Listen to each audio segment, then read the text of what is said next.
A lot of people don't understand or don't want to acknowledge the need for active vocal engagement in anti-fascism. And even among people who do generally understand and are on the right side of things, it's alarming to me how dim the understanding and awareness is of how the far right in general operates today.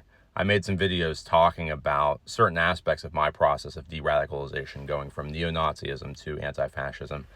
And far and away, the most common comment that I got, and I'm still getting, are people saying, wait a second, your wife married you when you were a neo-Nazi? And people being kind of confused and upset about that.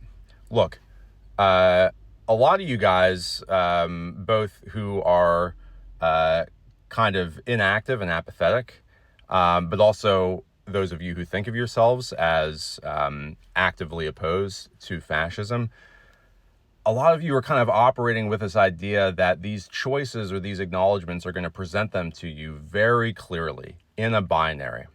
So it's going to be, you're going to have two levers to pull, good lever or bad lever. And you think to yourself, when I am presented with that choice, I will choose good lever, which is very impressive. That is not reflective of how the far right operates today.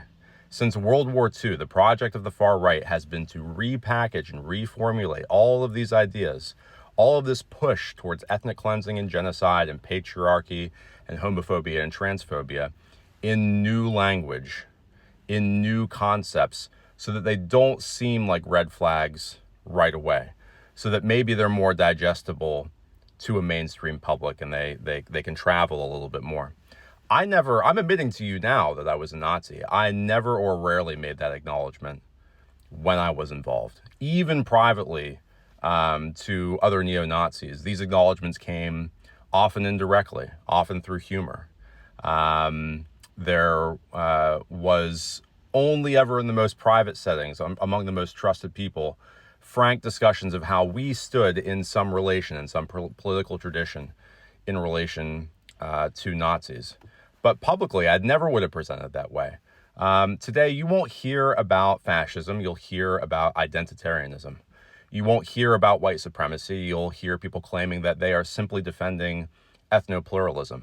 You won't hear about race science or eugenics, but you'll hear people talking about ideas of human biodiversity.